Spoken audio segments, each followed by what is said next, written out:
Hey, Jason. Blake Elliott, 105.3 The Fan. There's been a lot of talk about your game outside extracurricular. How good and or how difficult is it to kind of block all that out and just be on the court and just kind of play your game? Uh, it's a learned experience. Over time, you learn how to deal with all the extra noise and attention, whether it's positive or not so positive. Uh, and I'm fair, smart person. I know when I'm doing things at a high level. I know when I need to do certain things better. So I'm not like oblivious to what's going on, but at the same time, just keeping the main thing, and focusing on trying to win the next game. That's what's most important at this time. Joey Mazzulla with Clutch Points. I wanted to ask just about Kyrie, and he's a great player. He's had some struggles in the series. What do you think you guys are doing well against him, and do you think he's just missing open shots? That's part of it, right? You never like completely shut a guy as talented as him out. And you've heard it a million times. With great players, you just try to make things difficult, show them different coverages, just want to make them work for everything. They're going to make shots, they're going to miss some shots. You just don't want it to be easy and for them to be comfortable. And that's what, any talented player. Tim here on the left. Jason, Tim Reynolds with the AP. Two things, if I might. The first one, Matthew Tkachuk is watching a lot of the NBA Finals. He said he's 2 wins away, you're 2 wins away. How much have you followed what they've been doing? Yeah, I'm a big Matthew fan, right? People know that we went to school together. And I actually watched him win last night,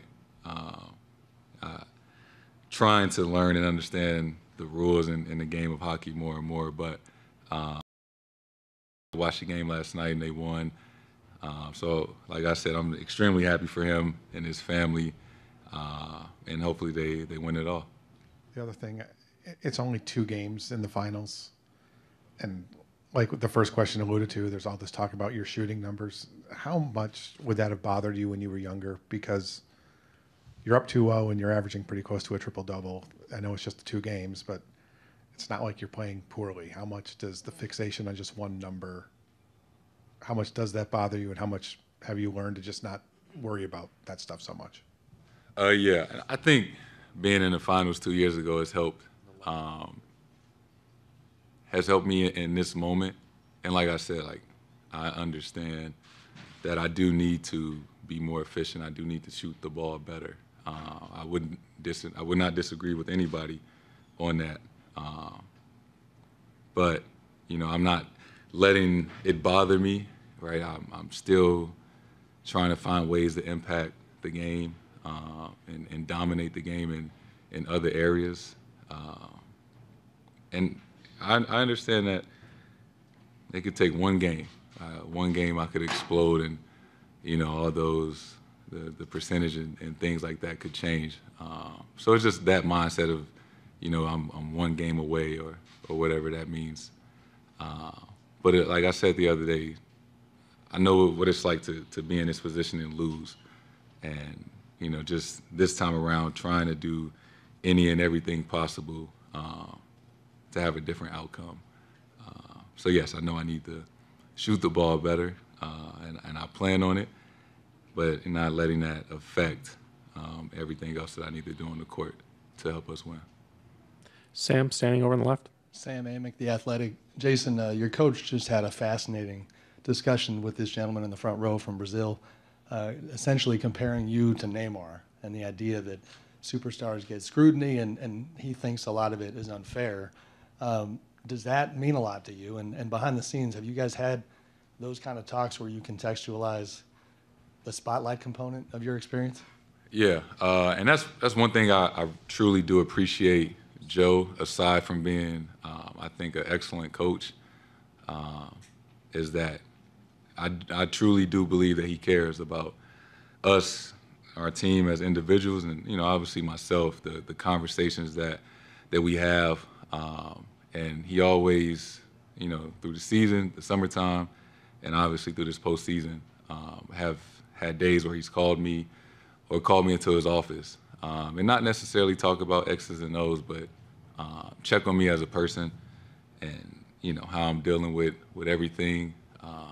And that does mean a lot for somebody to take time out of his day to show that, compassion or whatever, and just know that, he's there for me. That relationship between, yourself and the coach is important, and that's something I truly value about the relationship that me and Joe have. Tim, standing on the left. On a very different note, Jalen's talked a lot this year about the pride he's put into the defensive end of the court and taking on big challenges throughout the season. How have you seen him over the time you've been together really grow at that end of the court, and how much has it helped you guys to have him be big and physical enough to take Luka on 90 feet from the basket, make him work, try to take as much energy out of him as he can throughout the course of the game? Yeah, and that's just another thing. I think Joe always challenges, in particular me and JB, of finding different ways to affect the game. And I think JB has taken that up another notch of his conditioning and his ability to essentially chase down and guard guys, like you said, 90 feet from the basket. And that's just another way that, obviously besides his scoring and things like that he can positively impact the game, that gives us the best chance to win. On your right, second row. Lawrence Dow, Forward Star Telegram. Can you talk about the impact Kristaps Porzingis has had on both ends? And I know you guys have already played games without him, but how will this team have to adjust to playing this Mavs team if he's unavailable to go for Game 3? Yeah, we're just so much of a better team when we have him. 7'4" unicorn, right? He's as talented as they come. Presents so many matchup problems on the offensive end, and then on the defensive end, right? That somebody that can affect shots, protect the rim as well as he does. So yes, we've had success and found ways to win without him, and obviously we're better when he's on the team, when he's out there playing with us. So, obviously he's day-to-day and doing everything he can to get out there and give us whatever he can. Last question, Jared on the left. Back to your shooting. You've come along so much as a playmaker and game manager these last few years. Has it been freeing for you, especially freeing from really the pressure you put on yourself, that you don't need to rely on scoring efficiently to make a major impact on the game? Yeah, I don't want to put us in a predicament where it's like I'm shooting, not as well and still like, oh, we can win. Like I want to shoot the ball well. But, I feel like I just keep saying it, that's not the only thing that, I bring to the table, and not being defined by that. And where earlier in my career, I was just a score the ball and rebound type of guy. And, how much I've grown and developed and as a player and reading the game and understanding what the defense is trying to take away, what they're giving up. And there's such a long season that you're not going to make every shot. You're not going to shoot as well as you would like to. But, the guys that I've studied and the best of the best players have always just found a way. And, that's just all I've been trying to do, is just find a way to do whatever I can.